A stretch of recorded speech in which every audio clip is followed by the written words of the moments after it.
Bienvenue, mesdames et messieurs, dans Politicia, votre rendez-vous politique, le premier de la nouvelle saison qui commence, une saison que nous débutons avec la RDC, la République démocratique du Congo, qui tiendra sa prochaine présidentielle le 23 décembre 2018. Alors, y a-t-il encore des raisons de douter de la tenue effective de cette présidentielle? Quels en sont les enjeux principaux? La RDC va-t-elle enfin, avec cette présidentielle, sortir de l'impasse? Subsiste-t-il encore des obstacles? Si oui, comment les surmonter? Trois Congolais avec moi pour en parler. Maître Guillaume Manjolo, vous êtes membre de la majorité présidentielle, vous êtes un des porte-parole de la plateforme électorale FCC, le Front commun pour le Congo. Vous êtes par ailleurs candidat aux prochaines législatives dans votre pays. Merci, maître, d'avoir accepté notre invitation. Bonjour, merci à vous. Madame Anastasie Mutoka, vous êtes, la représentante en France du MLC, le Mouvement de libération du Congo, le parti de Jean-Pierre Bemba. Effectivement, vous représentez à cette table un homme en colère pour être candidat à la présidentielle en RDC. Il ne faut pas avoir été condamné pour corruption. Et Jean-Pierre Bemba se croyait qualifié, malgré sa condamnation pour subornation de témoins par la CPI. Seulement voilà, la Cour constitutionnelle a tranché, corruption ou subornation de témoins. C'est pareil, a-t-elle fait valoir. Et déjà, en colère, Jean-Pierre Bemba pense que la RDC va droit vers le chaos. Vous nous en direz davantage au cours de cette émission. Merci. Merci d'avoir accepté notre invitation. Maître Perry et Libota, vous êtes plutôt un homme heureux. Vous êtes le représentant et porte-parole en France de l'UNC, de l'opposant congolais Vital Kamerhe. Sa candidature a, lui, été validée par la CENI. Vous ne vous en plaignez pas et je vous comprends. Vous êtes par ailleurs candidat aux prochaines législatives dans votre pays. Merci, Maître Libota, d'avoir accepté notre invitation. C'est moi qui vous remercie. Moïse Katumbi et Jean-Pierre Bemba, deux ténors de l'opposition congolaise, écartés de la course à la présidence de la République. Si l'un a été empêché de rentrer dans son pays pour faire acte de candidature, c'est le passé judiciaire de l'autre qui lui a valu l'invalidation de sa candidature. C'est un reportage signé Jacques Amboka, notre correspondant en RDC. Nous sommes à moins de 4 mois de scrutin en République démocratique du Congo. Le décor est donc planté pour les 3 scrutins fixés au 23 décembre. Après une longue période de suspicion et suspense, Emmanuel Ramazani Shadari a été désigné dauphin par le président Kabila. Il n'y aura donc pas de 3e mandat. Le chef de l'État a respecté la Constitution. Un homme exceptionnel en Afrique qui a dit qu'il n'y aura pas de 3e mandat. Aujourd'hui, il a tenu parole. Après la consultation de tous les cadres du FCC, il a daigné désigner ma modeste personne à ce poste combien très important. Compté parmi les favoris du scrutin, la candidature de Jean-Pierre Bemba a été recalée par la CENI. Une décision confirmée par la Cour constitutionnelle. À la base de ces verdicts, la condamnation de l'ancien vice-président par la CPI pour subornation des témoins. Cette controverse vient d'être résolue par l'arrêt de la Cour constitutionnelle qui a considéré qu'il suffit simplement de se limiter à la définition de la corruption telle que c'est prévu dans des conventions internationales qui ont été ratifiées par le Congo et qui incluent le fait de suborner un témoin. Lorsque la loi dit que tu es condamné pour corruption, mais il faut rester là. Et les juges qui avaient devant lui plusieurs infractions n'ont pas condamné Bemba pour corruption. Il a été condamné pour subornation de témoins. Il faut noter que la CENI avait enregistré 25 candidatures pour l'élection présidentielle. 4 en ont été invalidées sans aucune voie de recours après le verdict de la Cour constitutionnelle. In fine, 21 candidats sont rangés pour le fauteuil du président de la République. Maître Manjolo, il y a des pays du continent qui, à des moments donnés de leur histoire politique, surtout quand ils sont en crise, arrivent à trouver un compromis entre l'application stricte du droit et les constellations, les contingences politiques pour que toutes les forces politiques, toutes les sensibilités puissent compétir pour sortir de la crise. Dans votre cas, avec Jean-Pierre Bemba, on a assisté à l'application pure et simple du droit. Est-ce que c'est une approche que vous approuvez ou bien il aurait fallu trouver un compromis comme l'auraient souhaité certains? Oui, M. Richard, la RDC a été pendant très longtemps un pays de compromis. Je pense même les seuls au niveau africain à avoir accepté autant de compromis. Et la personne du chef de l'État actuel, Joseph Kabila Kabange, a été très très ouverte au compromis sans cesse. Souvenez-vous, le pays était morcelé en trois. Il a accepté de négocier avec les belligérants, les autres qui étaient en face de lui, RCD, MLC, pour concéder une part de son pouvoir. Personne ne l'a jamais fait en Afrique. Personne. Souvenez-vous de la situation en Angola. Personne ne l'a jamais fait. Et partant de là, on a dit, voilà, dorénavant, on va respecter les règles. La RDC a vécu hors règles depuis 1967, la dernière constitution. Tout ce qui fait qu'après ça, c'était la volonté du maréchal, les concessions de la conférence souveraine, ainsi de suite, tout ça, dont la loi n'a jamais été appliquée. On ne peut plus continuer comme ça. On a exigé que dorénavant, ce sera la volonté de la population. Alors ici, on a, tout à l'heure vous parliez de 80 millions d'habitants. Non, il s'agit, actuellement, on est autour de 115 millions d'habitants parce qu'au dernier recensement lié... Ça c'est en offre, hein, on parlait effectivement, en offre. Mais ne nous ramenez pas si loin en arrière, Maître Mangelot. Je vous ramène au présent. Voilà, s'il vous plaît, en 2018, c'est-à-dire 2 ans après la fin théorique du mandat du président actuel. Avec la crise que vous traversez, vous comprenez aujourd'hui que des Congolais puissent être exclus, effectivement, par le fait du droit de la course à la présidence. Monsieur Richard, il n'y a pas de crise en RDC. Il n'y a pas de crise en RDC. Il n'y a pas de crise en RDC. Il y a l'application de la loi. On doit s'y faire dorénavant. Joseph Kabila a accepté de se soumettre à l'autorité de la loi. La Constitution dit 2 mandats, il a fait 2 mandats, stop. Et quand vous dites la période transitoire, il n'y a pas de période transitoire. La Constitution permet, dans ces 3 articles, 73, 103 et 105, qu'une légitimité acquise se perd avec une nouvelle légitimité. On est tout à fait d'accord. Et c'est d'ailleurs ce qui explique effectivement que le président Kabila soit encore au pouvoir. Je comprends de votre propos, Maître Mangelot, que vous êtes tout à fait d'accord que la CENI, comme la Cour constitutionnelle, ait appliqué le droit de façon stricte. On est d'accord? On est d'accord avec ça.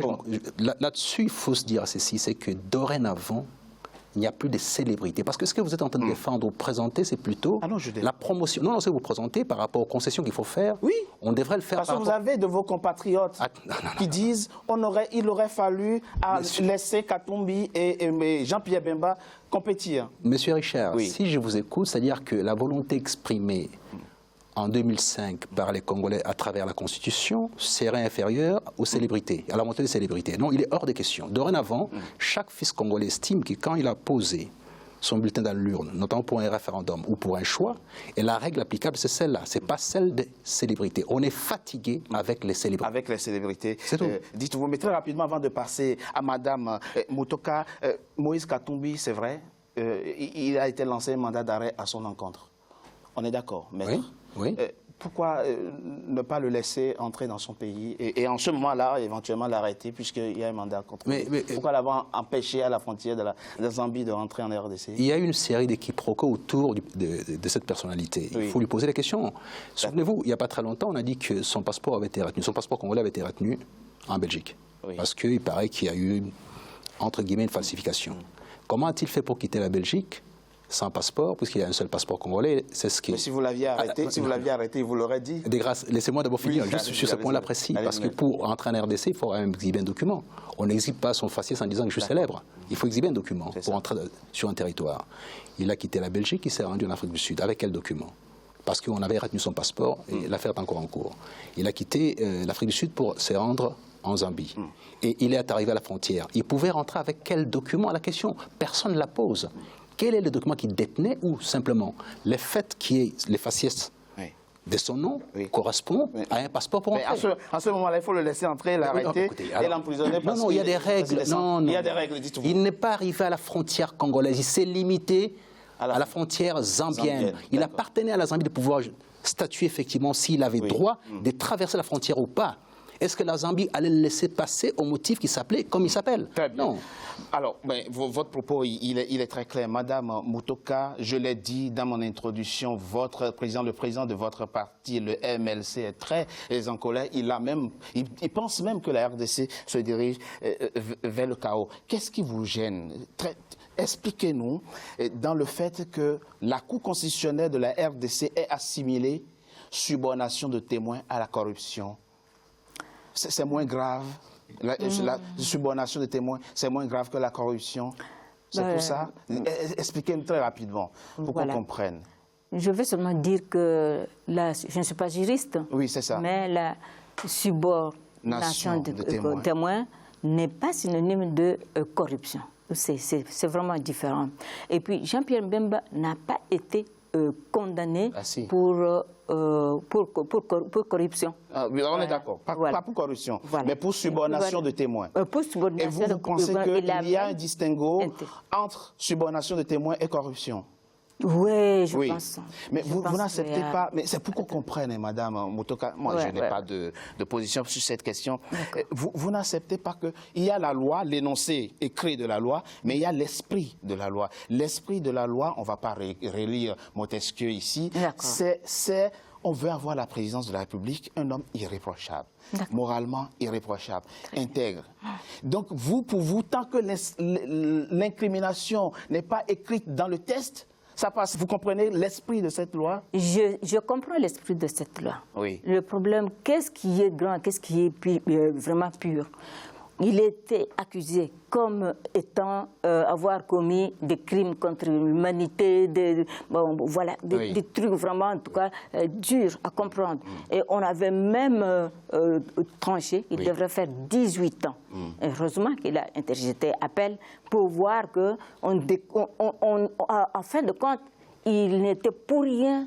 On a maintenant, en tout cas, acquitté de tout ça, toutes ces crimes-là. On l'a vraiment acquitté. Il est lavé, il est blanchi. Et vous ne comprenez pas la décision de la Cour constitutionnelle? Alors maintenant, la subordination de témoins, c'est accessoire. Pourquoi il est arrivé à subordonner les témoins? C'est parce qu'il y avait la première affaire, et la première affaire qui est vraiment effacée, parce qu'on a vu qu'il était innocent. Madame on ne pouvait pas. Vous représentez le MLC en France. Pourquoi n'avez-vous pas prévu un plan B? Pourquoi aviez-vous estimé que Jean-Pierre Mbemba est le seul qui puisse porter les couleurs du MLC à la présidentielle? Pourquoi il n'y a pas eu de plan B? Surtout que vous saviez que les risques que sa candidature soit invalidée étaient réels. Oui, mais parce que nous, on a vu directement avec le 8 juin, quand on a vraiment acquitté, on lui a donné tout ce qu'il fallait, même les papiers, il n'a pas fait beaucoup de démarches pour pouvoir obtenir des passeports, non, tout était déjà donné, tout ça, et directement, on tient le congrès du parti, et c'est le congrès qui directement a décidé et ne pouvait pas reculer. Et directement, il a accepté cela. Il a accepté. Je comprends. Maître Libota, vous, je l'ai dit, votre candidat Vital Kamerhe, sa candidature a été validée déjà par la CENI. Il n'a pas eu besoin d'aller jusqu'à la Cour constitutionnelle. Mais voilà, vous avez de vos compatriotes. Et Dieu sait qu'il y a derrière eux un nombre important de Congolais, mais ils sont écartés de la course. Et déjà, la défiance, la méfiance est née. Pensez-vous qu'on évolue vers un processus électoral consensuel dans ces conditions? Déjà, pour parler de la validation de nos amis de l'opposition, pour nous, l'UNC du président Vital Kamerhe, nous pensons que c'est une décision injuste et arbitraire, tendant à une absurdité. Dans ce sens, revenons, s'il vous plaît, sur la subornation et la corruption. Non, mais on va pas. Je tiens à préciser cela. Pourquoi nous revenons sur la subornation et la corruption? Mais c'est totalement des infractions différentes. La loi électorale, dans son article 10.3, tout à fait, énumère les points d'inéligibilité. Tout à fait. Et sur là, on souligne, on parle de corruption. Et jamais et nulle part on a parlé de subornation de témoins. Jamais. La loi pénale est d'interprétation stricte. Voilà. Pourquoi cela a été prévu? Parce qu'on veut protéger nos libertés individuelles. On ne veut pas que le juge tente à l'arbitraire. Donc pour vous, tant que l'incrimination n'existe pas dans l'énoncé de la loi, Il faut passer. Tout à fait, M. Togbé. Vous voulez respecter la loi ou pas? Tout à l'heure, les candidats du FCC a parlé de l'application stricte de la loi. Oui. Mais je suis désolé. Pour eux, il faut appliquer la loi et pas pour nous, opposants. Nous disons non à cela et nous allons nous battre jusqu'à ce que la loi soit appliquée dans son entièreté. Tout ça vient de... On peut penser que cette querelle vient de l'imprudence du législateur congolais à vouloir faire la liste des incriminations. Pourquoi n'avoir pas tout simplement dit, n'avoir pas fait l'objet de condamnation pénale, tout simplement, et ça aurait tout englobé? Je vais vous apaiser, si vous me donnez juste 2... Allez-y, très rapidement. Assez rapidement. Il y a une confusion extraordinaire par rapport à l'application de la loi. La RDC est partie non seulement à la CPI, est partie à certaines conventions. Lorsqu'un juriste sérieux veut appréhender une situation comme celle-là, il se pose la question, quelle est la loi applicable? Oui. Et à cette question, il doit répondre d'abord, y a-t-il une convention? S'il n'y a pas de convention, on va chercher la loi applicable. Il s'avère malheureusement pour ceux qui sautent sur l'occasion, ne pas regarder ce qu'il y a exactement, s'il y a une convention ou pas. Oui, il y a une convention. Monsieur Richard, la RDC a signé en 2003 une convention contre la corruption des Nations Unies. Oui. La ratifiée. Laissez-moi finir. Oui, allez-y rapidement. Malheureusement, on n'a pas. Oui. La convention contre la corruption. Oui. La ratifiée en septembre 2010 plutôt, a déposé les instruments de ratification en octobre 2010 aux Nations Unies. Mais pourquoi cette convention, oui. Oui. À son point 25, incorpore la subornation de témoins comme étant un acte de corruption. Dès qu'on a dit ça, les juges congolais qui sont en train de traiter le dossier, ils regardent, ils s'arrêtent là, ça s'arrête là. Dans l'ordre juridique congolais interne, la subornation incorporée dans la Convention contre la corruption des Nations Unies qu'on a signée et ratifiée, incorporée dans notre système, et du ressort de la corruption. On s'arrête là. Donc, maintenant, vous voyez la difficulté, il faut d'abord aller chercher des conventions et voir la signification de la corruption. Il appartient. C'est très compliqué comme démarche. C'est ça, au fait, l'avantage d'être entouré des gens qui prennent avec froideur les situations, sans naïveté, sans chaleur. Parce que lorsque vous avez affaire à un certain nombre d'idolâtres, des Philistins, qui conseillent mal leur chef, ils ne peuvent pas regarder ces choses-là. Et quand vous regardez la disposition ce que j'appelle la disposition d'assainissement de l'espace public congolais, la loi électorale, article 10, on ne parle pas d'infraction, on parle du chef de corruption. Pas d'infraction. Mais là, on est dans la technicité. Exactement. Déjà, mais alors, si vous parlez du chef de, même si vous voulez aller plus loin de manière extensive, et que vous regardez dans l'arrêt de la Cour pénale internationale, 500 pages, 843 points. Oui, 843e point, je m'arrête là s'il vous plaît.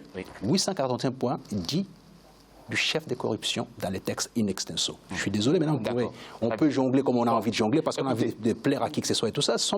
Mais la loi, elle est comme ça et sera dorénavant d'application. Et sur ce point précis, lorsqu'on a défenestré les gens qui avaient 2 nationalités, le FCC a été la première victime, le FCC. Les nombres de gens qui ont été défenestrés parce qu'ils avaient 2 nationalités étaient majoritairement de notre famille politique. On s'est soumis à cette loi. Je suis désolé, tout le monde doit se soumettre dorénavant à la loi. Chaque enfant congolais doit comprendre qu'effectivement, aucune célébrité, aucune idole, au sens nietzschéen du terme, ne pourra plus passer au-dessus de la loi. Merci. Je propose qu'on marque une courte pause. On se retrouve dans quelques instants pour la suite de notre émission. À tout de suite.